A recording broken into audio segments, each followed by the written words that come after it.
지금 우리가 예수님의 가르침을 받고 있는 상황입니다. 예수님께서 산에 오르셔서 산상수훈이라는 가르침을 주시고 있는데 그 가르침 중에서 지금 우리가 하고 있는 것은 팔복이라는 가르침이에요. 팔복. 그 팔복이라는 가르침, 복 있는 사람은 어떤 사람인지, 어떤 사람이 복 있는 사람인지를 예수님께서 우리에게 가르쳐주고 계신 겁니다. 자, 지난 시간에 했던 그런 가르침들을 한번 쭉 훑어볼게요. 한번 기억해보세요. 첫 번째, 뭐였죠?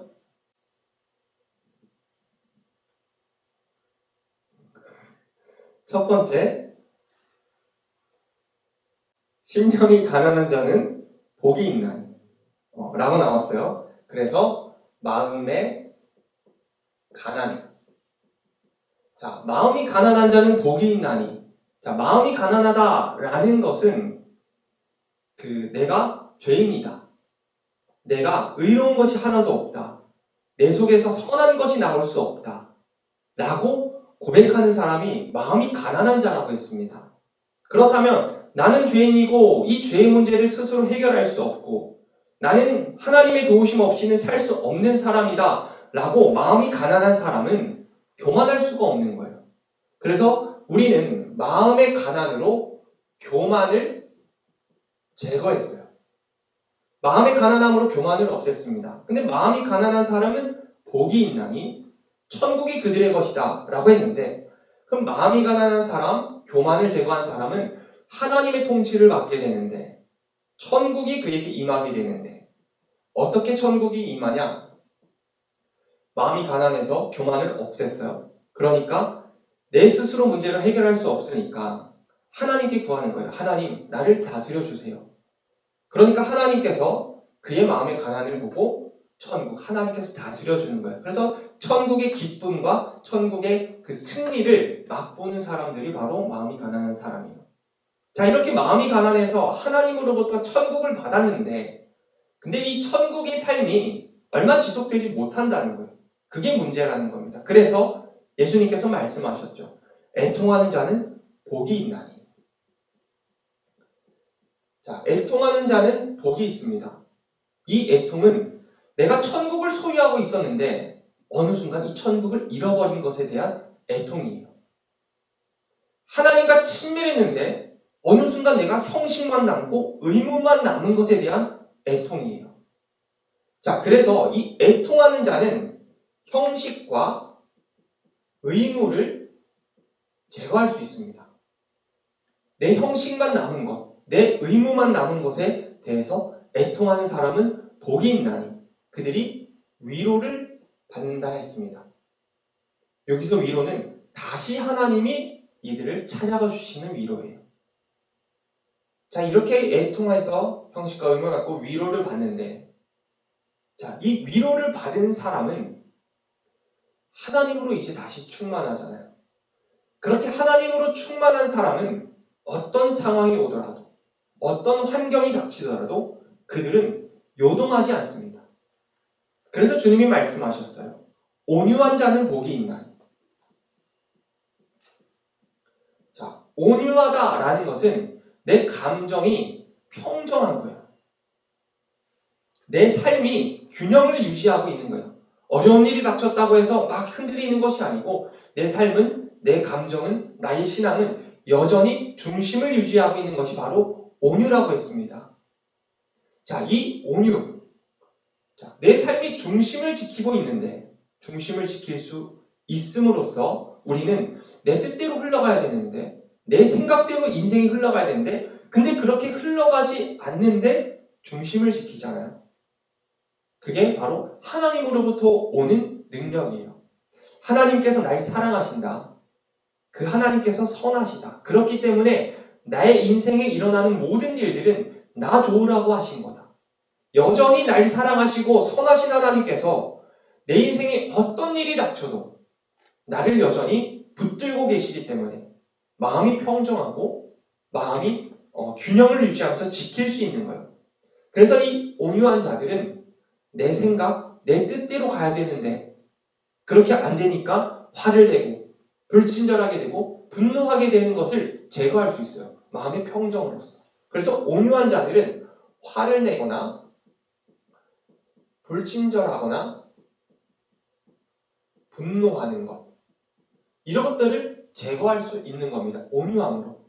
왜냐? 화낼 만한 상황인데, 분노할 만한 상황인데, 그 상황이 날 좋으라고 하신 선하신 하나님의 계획이라는 것을 깨닫기 때문에. 그래서 온유한 자는 땅을 기업으로 받는다. 세상은 이들을 이렇게 살면 못 살아, 이 땅에서. 이렇게 살면 이 땅에서 잘 못 살 거야 라고 하지만 하나님께서는 그들이 땅에서 살 수 있는 모든 것들을 부어주시고 또한 천국 땅을 선물하신다는 거예요. 자, 이렇게 땅을 기업으로 받은 사람들에 대해서 우리가 또 나눴었습니다. 자, 이 세 가지, 교만을 제거하고 형식과 의무를 제거하고 화, 불친절, 분노를 제거하고 우리가 우리 마음속에 없어야 될 것들을 제거하는 작업이었습니다. 자, 이렇게 우리 마음속에 없어야 될 것들을 제거하고 우리가 먹지 말아야 될 것들을 먹었는데 이런 것들을 다 제거하니까 우리 마음이 이제 공허하고 배고픈 거예요. 이제 제거해야 될 것을 제거했다면 있어야 될 것들을 채워야 되는데 그때 주님께서 말씀하시는 거예요. 의에 줄이고 목마른 자.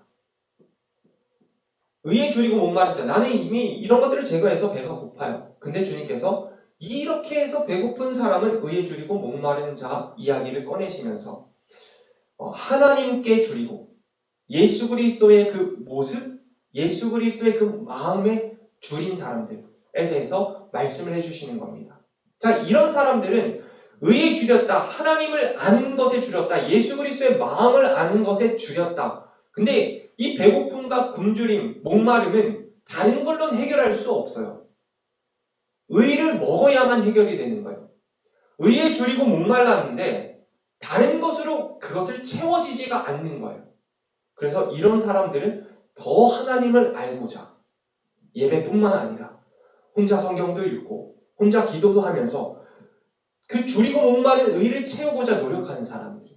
그래서 이런 사람들은 하나님 외에 다른 소욕을 철저히 제거할 수 있는 겁니다. 의에 줄이고 목마름으로써 내가 다른 것들에 관심이 있고 다른 것들에 마음이 쏠리던 것을 싹 다 제거하라는 거예요. 그럴 때 배부를 것이다. 하나님께서 충만하게 풍성하게 채워주신다는 겁니다. 자, 이렇게 배불렀어요. 배부르면은 눈이 돌아가는 거예요. 다른 사람에게요. 이렇게 배부르다 보니까 하나님한테 의에 줄이고 목마르지 않은 사람, 하나님에 대해서 배고픔을 느끼지 못하는 사람에게 눈이 돌아가는 거예요. 그래서 주님이 말씀을 하셨죠. 긍휼히 여기는 자는 복이 있다. 하나님에 대해서 알지도 못하고 관심도 없는 자에게 내 시선과 내 관심과 내 집중이 돌아간 자. 자, 이 긍휼은 결국엔 하나님의 사랑입니다. 자, 이 긍휼은 하나님을 사랑하고 이웃을 사랑하는 것. 이것으로 가득 찬 사람이에요. 긍휼히 여기는 자. 자, 하나님 사랑, 이웃 사랑으로 가득 찬 사람은 그들이 긍휼히 여김을 받는다라고 했습니다. 여기서 말하는 주님이 긍휼히 여김을 받는다는 것은 우리를 향한 하나님의 사랑, 그 무엇으로도 끊을 수 없는 영원한 사랑으로 우리가 그 사랑을 받게 된다라는 것입니다. 자, 여기까지 긍휼히 여기는 자까지 우리가 지난 시간까지 이야기를 했습니다. 자, 그렇다면 긍휼히 여기는 자, 이 사랑이 어디서 근거해야 되느냐? 하나님으로부터 와야 되는 거예요. 인간이 가지고 있는 사랑의 정도로 사랑하는 게 아니에요. 그래서 하나님 사랑으로 우리가 긍휼히 여겨야 되는데, 그렇다면 우리 마음속에 하나님의 사랑이 있는지를 살피고 봐야 되는 거예요. 하나님의 사랑이 내 마음속에 있으려면 죄악된 마음, 더러운 마음, 지저분한 마음이라면 하나님의 사랑이 과연 우리 안에 있을 수 있을까요? 아니겠죠.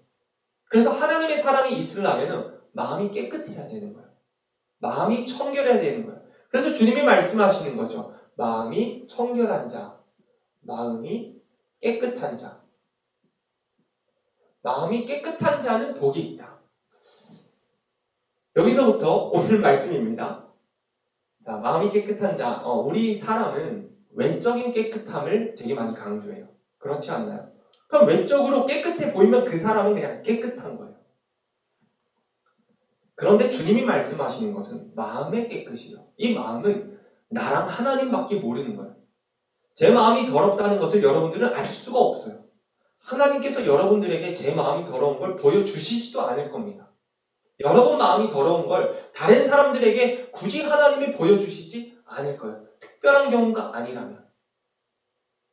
보이지 않는 그 마음, 그 누구도 볼 수 없는 그 마음이 깨끗하기를 하나님께서 원하시는 거예요. 그래야 사랑을 할 수 있다는 겁니다.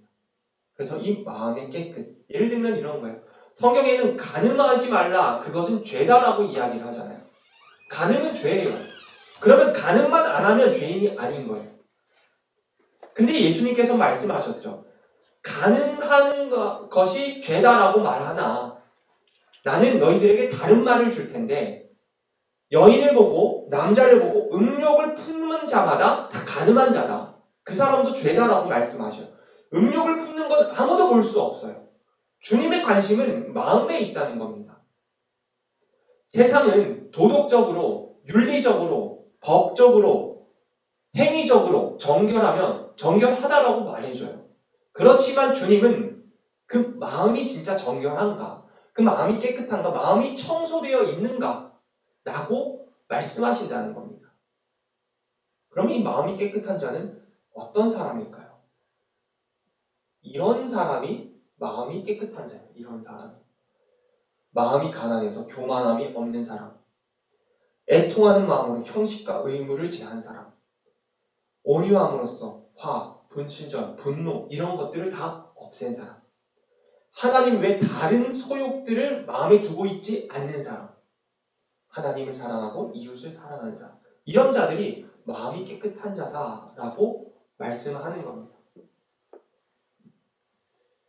그리고 온 힘을 다해 하나님을 사랑하는 것. 이 사람이 마음이 깨끗하다. 자, 이 마음이 깨끗한 사람은 복이 있는데 하나님을 보는 거예요. 이게 마음이 깨끗한 사람의 복이에요.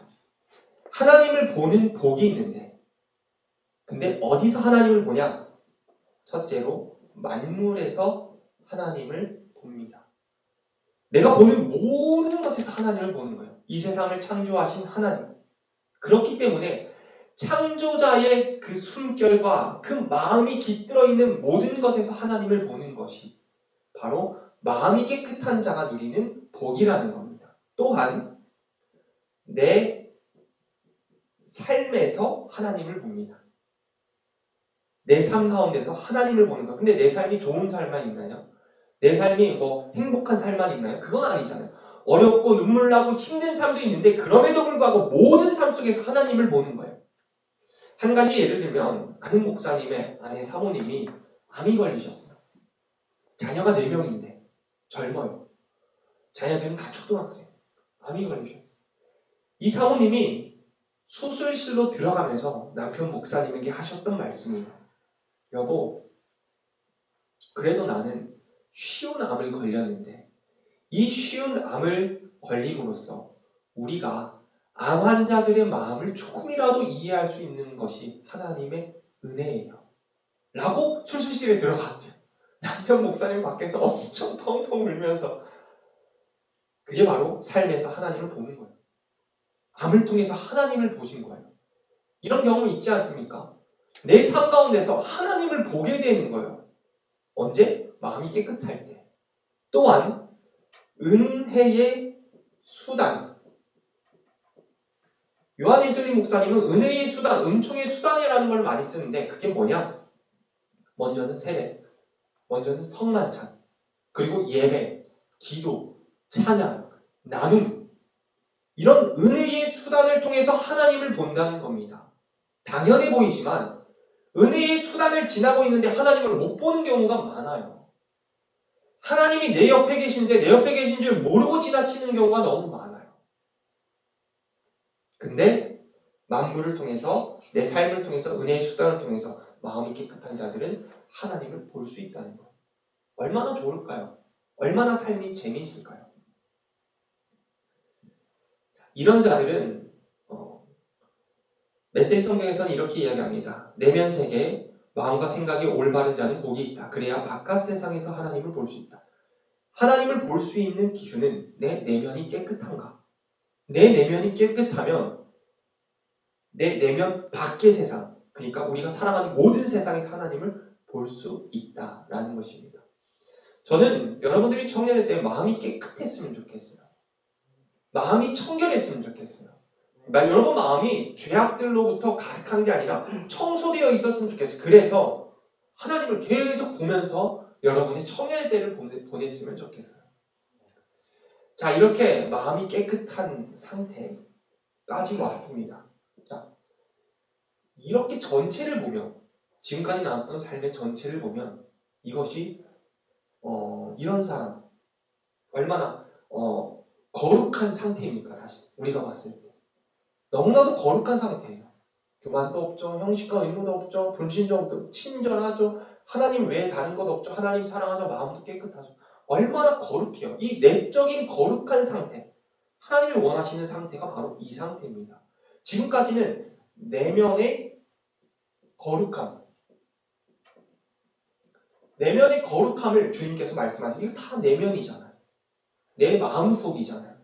자, 이 마음속이 깨끗해지고 거룩해졌다면 그러면 이 마음이, 깨끗한 마음이 삶으로 사라져야 될 텐데, 그때 주님께서 말씀하시는 게 화평입니다.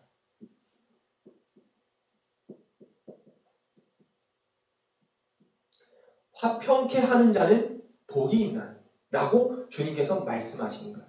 자, 이 화평이라는 것은 뭐냐? 문자적인 의미로는, 자, 이 화평은 다툼을 싫어하고 싸움을 싫어하고 분쟁을 싫어하는 사람, 다툼이 일어날 것 같은 것을 미리 막고, 만일 다툼이 일어났다면 그 다툼이 번지지 않도록 막고, 만일 다툼이 번졌다면 더 많이 퍼져나가지 않게끔 막는 자가 화평케 하는 자라는 거예요. 근데 요한 예슬림 목사님은 여기에 더하여서 이런 말씀을 하시더라고요. 화평케 하는 자는 누구냐? 지옥불이 켜지지 않게끔 하는 자가 화평케 하는 자다. 만일 지옥불이 켜졌다면, 지옥에 불이 붙었다면 그 불이 번지지 않게끔 하는 게 화평케 하는 자고, 만약에 지옥불이 번졌다면 이미 그 지옥불이 더 퍼져나가지 않게끔 하는 게 화평케 하는 자다. 즉, 사람과 사람의 관계를 화평케 하는 것도 있지만 하나님과 사람의 관계를 화평케 하는 것도 포함되는 거예요. 근데 우리가 무슨 능력으로 하나님과 사람의 관계를 화평케 합니까? 우리도 죄인 중에 한 명일 뿐인데, 하나님께서 하시는 일에 동참하는 것, 하나님께서 날 통해서 일하신다면 그 일에 최선을 다해서 순종하며 살아가는 것이 바로 이 화평케 하는 자예요. 그리고 넓은 의미에서 화평케 하는 자는 모든 사람들에게 기회가 있을 때마다 선을 행하는 거예요. 기회가 있을 때마다 기회를 만들고 시간을 내서 돈을 써서, 돈이 남아서 시간이 남아서가 아니라 선을 행하고 싶어서 선을 행하는 사람, 이 사람들이 화평케 하는 자다. 이 화평케 하는 사람은 먼저 사람의 육체를 놓고 선을 행합니다. 사람의 육체. 자, 육체를 놓고 선을 행하는데 배고픈 사람에게 주는 거예요. 헐벗은 사람에게 옷을 주는 거예요. 나그네 된 사람을 대접하는 거예요. 왜? 지극히 작은 자에게 한 것이 내게 한 것이라 라는 말씀을 이들은 마음에 품고 있거든요. 그래서 이 화평케 하는 사람들은 사람들의 육체를 향해서 선을 행합니다. 또한 사람의 영혼을 향해서 선을 행합니다. 아까 앞에서 말씀드렸듯이 영혼의 문제는, 영혼에게 선을 행하는 것은 인간의 능력이 아니에요. 왜냐? 우리는 선한 게 없거든요. 우리 스스로 선한 게 없거든요. 그런데도 불구하고 영혼을 향해서 선을 행한다라고 마음을 표현하는 것은 하나님께서 이 영혼에게 날 통해서 하나님이 드러내시고 날 통해서 사랑을 전달하실 때에 내가 그 도구의 역할을 감당한다는 의미예요. 즉 육체에게 선을 행하는 것, 영혼에게 선을 행하는 것, 이 두 가지는 결국에는 영혼 구원, 글씨가 참 영혼 구원을 위해서 살아가는 자가 바로 화평케 하는 자라는 겁니다. 자, 이 화평케 하는 자는 복이 있는데, 화평케 하는 자는 복이 있나니 그들이 하나님의 자녀라고 일컬음을 받을 것이다. 하나님의 자녀라고 일컬음을 받는데요. 누가 일컬어주냐? 성령이 일컬어줘요. 말씀해 보니까 로마서 8장 16절 말씀을 제가 한번 읽어볼게요. 성령이 친히 우리와 우리의 영과 더불어 우리가 하나님의 자녀인 것을 증언하시나니. 내가 하나님의 자녀라는 것은 누가 말해주는 게 아니에요. 성령이 말해주는 거예요. 그 성령이 누구예요? 삼위일체 하나님의 세 번째 위격이신 성령 하나님이에요. 즉 우리가 화평케 하는 인생을 살면, 선을 행하는 인생을 살면, 영원 구원의 인생을 살면 하나님께서 끊임없이 나에게 넌 내 자녀야. 넌 내 소유야. 내가 너의 아버지야. 내가 너의 하나님이야. 라고 끊임없이 하나님께서 말씀해 주신다는 겁니다. 여러분, 하나님이 여러분에게 넌 내 자녀다 라는 말씀 들어보셨습니까? 그 말씀을 들으면 얼마나 힘이 날까요? 우리가 믿는 하나님이 하나님의 입으로 우리에게 넌 내 자녀다라고 말씀하셨다면, 부모님이 제 자랑을, 제가 대학교 가고 대학원 가고 난 후로 제 자랑을 되게 많이 하셨어요. 자랑할 게 점점 많았나 봐요. 그 전까지 자랑할 게 없었는지 제 자랑을 별로 안 하셨던 것 같은데, 제 자랑을 많이 하셨는데 제 설교 영상을 보시면서 막 뿌리셨어요. 자랑을 하셨어요. 얘 내 아들이다.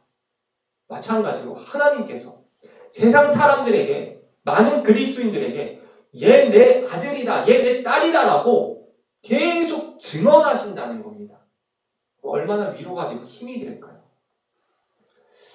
메시지 성경에는 이렇게 써 있습니다. 경쟁이나 다툼 대신 협력하는 모습을 보여주는 자는 복이 있다. 그때 진정 네가 누군지 안다.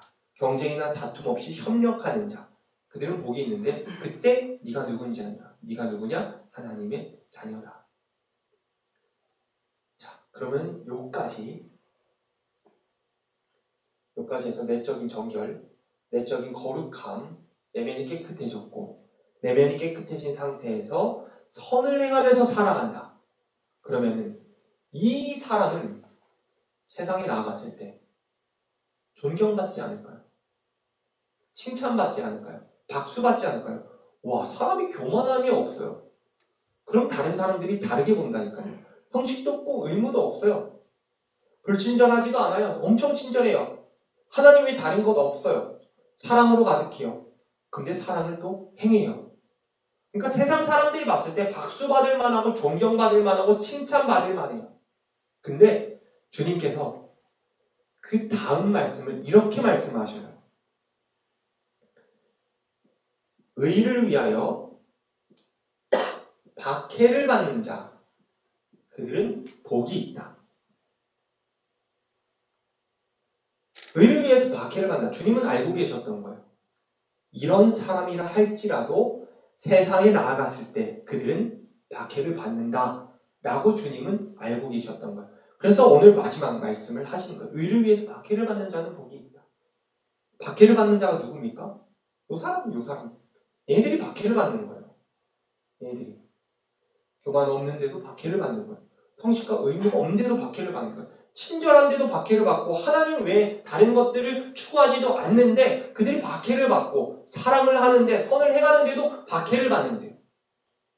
왜 박해를 받을까? 제가 내린 결론은 이겁니다. 그냥 박해를 하는 거예요. 이유가 없어요. 왜냐하면 존경받아야 되는데, 칭찬받아야 되는데 박해를 한다니까요. 세상은. 한 가지 이런 예시가 있더라고요. 사람의 육체에 선을 행해서 자선, 그리고 그 사람을 돌보고 챙겨주고, 그럼 세상 사람들은 뭐라 생각하느냐? 그리스도인 만들려고 저렇게 한다. 순수한 의도가 아니라 쟤네 전도하려고 저런다 라고 보면서 박해를 한다는 거예요. 여러분, 박해 받아보셨습니까? 예수 믿는다고 박해 받아보셨습니까? 저기 다른 나라 가면 박해를 많이 받잖아요. 근데 우리나라는 박해를 받지 않아요, 별로.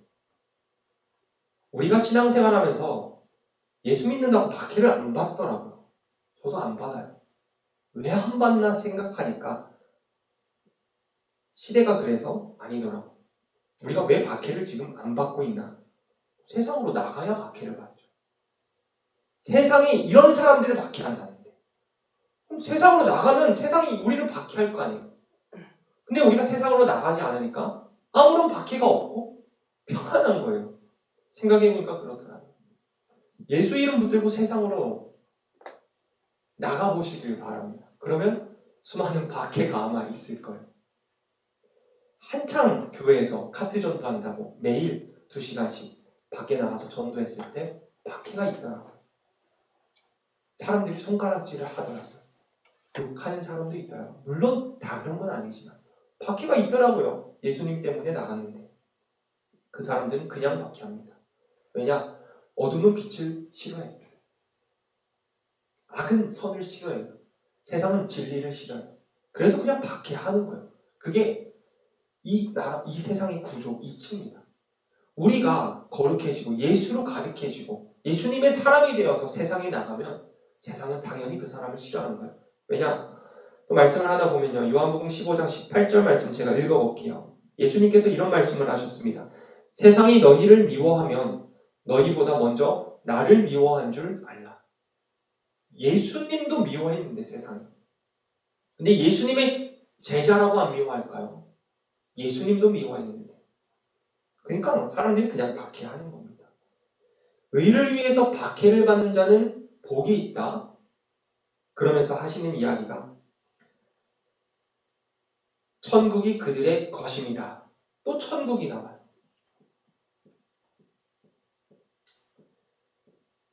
의를 위해서 박해를 받으면 천국이 우리 거예요. 여기서 말하는 천국은 이렇게 생각해 볼 수 있습니다. 의를 위해서 박해를 받음으로써 결국엔 그 박해가 내가 그리스도인이라는 것을 증명해 주는 거예요. 의를 위해서 박해를 받는 것 자체가 내가 하나님의 자녀다라는 것을 증명해 주는 거예요. 내가 그리스도인이 아니고 하나님의 자녀가 아니면 세상에 나갔을 때 박해가 없어요. 박해받지 않아요. 근데 주님께서 하신 말씀이 의를 위해서, 하나님을 닮기 위해서, 예수님을 따르기 위해서 나아가는 자들이 세상에 나가서 박해를 받을 건데 왜 박해를 받냐? 네가 하나님의 자녀니까 박해를 받는 거야. 네가 그리스도이니까 박해를 받는 거야. 그래서 요한의 실리 목사님은 박해를 받을 때 즐거워하라. 오늘 말씀에서 써 있잖아요. 의를 위하여 박해를 받는 자는 복이 있나니 천국이 그들의 것입니다. 나로 말미암아 너희를 욕하고 박해하고 거짓으로 너희를 거슬러 모든 악한 말을 할 때에는 너희에게 복이 있다. 내가 욕먹고 내가 힘들고 내가 어렵고 예수님 때문에 그런 말들을 듣고 그런 어려움을 당하면 예수님께서 복이 있다는 겁니다. 그러면서 하시는 얘기가 충격이에요. 기뻐하고 즐거워하라. 하늘에서 너희 상이 큼이라. 너희 전에 있던 선지자들도 이같이 박해하였느니라. 그러니까 우리가 예수님 믿고 세상에 나가서 박해받으면 누구 급이 되느냐? 성경에 써 있는 선지자들 급이 되는 거예요. 선지자들, 모세급이 되는 거예요. 엘리야급이 되는 거예요. 바울급이 되는 거고 예수님의 12 제자급이 되는 거예요. 그들도 예수님 이름 가지고 나아갔을 때 박해를 받았거든요. 그러니까 그 정도 급으로 내가 너희들을 인정하는 거고 너희들은 그런 사람이니까 기뻐하고 즐거워하라 라고 말씀하시는 거죠. 메시지 성경에서는 이렇게 나옵니다. 하나님께 헌신했기에 박해받는 자는 복이 있다. 그로 인해서 하나님의 나라에 더 깊이 들어가게 된다. 내가 이런 하나님의 자녀, 그리스도인이라는 것이 더 확실하게 느껴지면서 하나님의 통치를 더 받게 되고 더 깊이 들어가게 되는 거예요. 여러분, 이 전체가 예수님이 복 있는 사람에 대해서 이야기할 때 하셨던 이야기예요. 복 있는 사람, 복 있는 사람. 마음이 가난한 자도 복 있는 자, 애통하는 자도 복 있는 자. 이거를 전체를 쫙 보니까 예수님께서 이 보이는 사람이 결국엔 누구냐 봤을 때 그리스도인.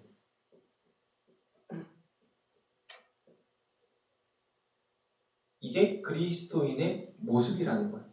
누가 생각한? 예수님이 생각한 그리스도인의 모습. 엄청 어렵죠. 이대로 살 수 있을까요? 살 수 있는 거예요. 이게 안 될 것 같지만 하나하나 우리 마음이 하나님의 마음으로 가까워지고 정말 그리스도인으로 살게 된다는 겁니다. 예수님께서 이런 자가 그리스도인이라고 이야기를 하시고 있는 거예요. 이런 자가 그리스도인, 복받는 자는 결국엔 그리스도인이 복받는다. 이런 자가 복받는다. 자, 이거는 한 번에 일어날 거예요. 한 번에 절대 되는 게 아니에요. 끊임없는 반복과 끊임없는 훈련과 끊임없는 노력과 깊은 기도, 많은 기도 이런 것들이 포함돼야 이게 되는 거예요. 그럼 한번 비교해 봅시다. 여러분 그리스도인이잖아요. 우리는. 내가 지금 살고 있는 그리스도인의 모습 그리고 주님께서 말씀하신 그리스도인의 모습 비교해 봤을 때 사실 얼마나 초라합니까? 그리스도인이라고 할 수 없는 거예요. 이 정도면 우리가. 주님께서 이 말씀을 하시면서 이렇게 살아가라라고 말씀하시는 겁니다. 이게 그리스도인의 기본이고 그리스도인의 근본이라는 거예요. 그때 우리가 마지막으로 새겨야 될 것들은 이 말씀들이 내 가슴 안에 복사될 때까지 그리고 내 영혼으로 튀어나올 때까지 하나님께서 그 손으로 내 심장 가운데 이 그리스도인의 모습을 다 써주실 때까지 포기하지 말고 쉬지 말고 기도하면서 이 그리스도인의 모습을 이루어 가라는 겁니다. 그게 산상수훈을 통해서 우리에게 주시는 주님의 말씀입니다. 예수님께서 말씀하신 그리스도인의 모습, 예수님께서 생각하셨던 그리스도인의 모습,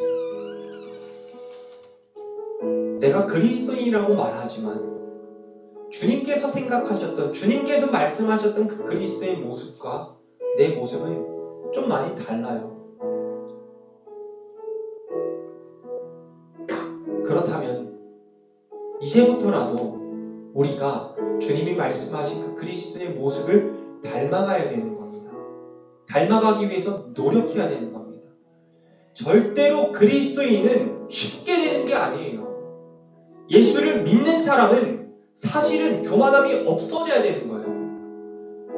여러분들이 예수님을 믿는다, 주라고 고백한다라고 하면은 우리 마음속에 영적인 가난, 마음의 가난이 들어와서 교만함이 없어져야 되는 거고 의무적으로 형식적으로 예배하는 내 모습에 애통하는 게 당연히 있어야 되는 거고 온유하면서 친절한 예수 그리스도의 성품을 닮아 있어야 되는 거고 하나님 외에 다른 것으로는 이 갈증이 채워지지 않는 의에 줄이고 목마름이 우리 가운데 있어야 되는 거예요. 우리가 주님을 부른다면 그리고 긍휼, 사랑의 마음으로 다른 사람을 돌아볼 수 있어야 되는 거예요. 또한 마음이 깨끗함으로써 하나님을 볼 수 있어야 되는 거예요. 화평케 할 수 있어야 되고 의를 위해서 박해를 받을 때 감사하며 기뻐하며 하늘의 상급을 받아보며 즐거워할 수 있어야 되는 거예요. 근데 우리는 그게 안 돼요. 그렇게 사는 게 어려워요. 왜냐? 아직 자라고 있는 중이니까. 아직 성장하고 있는 중이니까. 여러분, 청년의 때는 만들어지는 때입니다. 완성될 때가 절대 아니에요. 여러분의 전문 분야든 신앙이든 다 만들어져 가야 될 때예요. 그래서 주님을 만난 그때에 주님께서 너는 내 아들이다. 수고했다. 수고하고 무거운 짐진 자들아 나에게 안겨라. 라는 말씀을 듣도록 우리가 훈련하고 노력하고 최선을 다하고 열정을 쏟아야 되는 때가 바로 이때라는 겁니다. 우리 그런 마음을 달라고 기도했으면 좋겠습니다. 하나님, 주님께서 말씀하신 그 그리스도인의 근본의 모습, 그 모습이 내 가슴팍에 쓰일 수 있도록 주님 인도하여 주시옵소서. 그 모습이 내 삶으로 사라질 수 있도록 도와주시옵소서. 내 영혼 가운데 주님께서 말씀하신 그 그리스도의 모습이 나타날 수 있도록 주님 인도하여 주시옵소서. 하나님 그렇게 나아가는 가운데, 성장해 나가는 가운데 포기하지 않게 하여 주시고 쉬지 않게 하여 주시고 힘쓸 수 있도록 하나님 도와달라고, 내 능력으로는 안 되니 하나님께서 성령을 부어주셔서 도와달라고 우리 기대하는 마음 가지고 주님을 간절히 원하면서 함께 주의를 부르고 기도하도록 하겠습니다. 주여,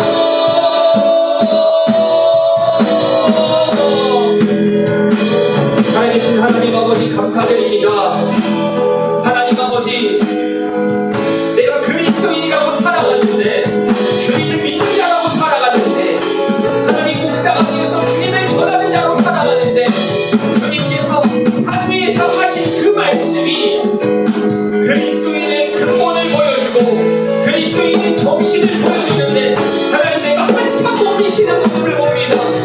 하나님 영적인 가난을 내게 주시옵소서. 애통하는 마음을 내게 주시옵소서. 온유한 자 될 수 있도록 도와주시옵소서. 의의 주님은 목마름을 내게 허락하여 주시옵소서. 하나님 아버지, 하나님 아버지 긍휼히 여기는 그 마음을 내게 허락하여 주시옵소서.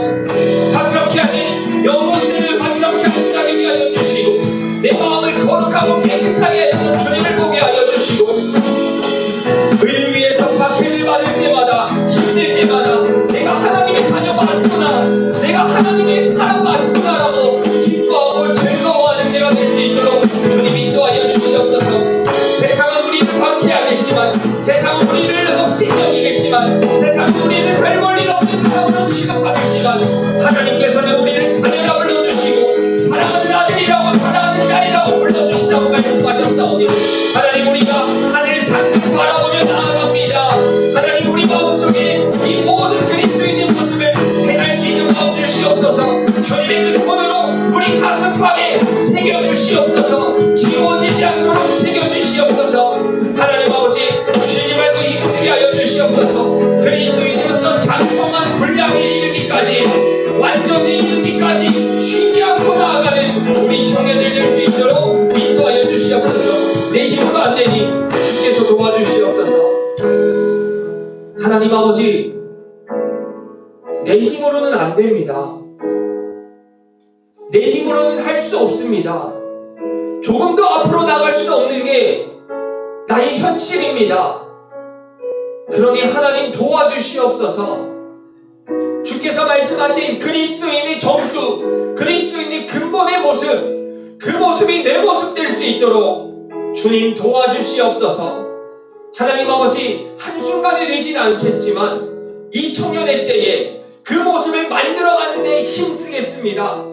그 모습을 만들어가는 데 시간을 쓰겠습니다. 나의 열정을 쏟겠습니다. 하나님, 나의 진심 보시고 주께서 그런 자 되도록 성장시켜 주시옵소서. 그런 사람 되도록 장성한 분량에 이르기까지 주께서 다듬어 주시고 훈련시켜 주시고 가르쳐 주시옵소서. 주님께 배우는 우리 청년들 되기를 소망합니다. 이제는 교회의 머리 되시는 우리 구주 예수 그리스도의 크신 사랑과 좋으신 하나님 아버지의 넓고 크신 그 은혜와 지금도 우리와 함께 하셔서 우리에게 하나님의 자녀임을 증언하시고 하나님의 자녀로 그리스도인으로 살아갈 힘을 주시는 성령님의 위로와 교통하심이 포기하지 않고 끝까지 나아가겠다는 다짐하는 우리 청년들의 삶 가운데, 청년들의 인생 가운데 영원토록 함께 하시기를 축원하옵나이다. 아멘.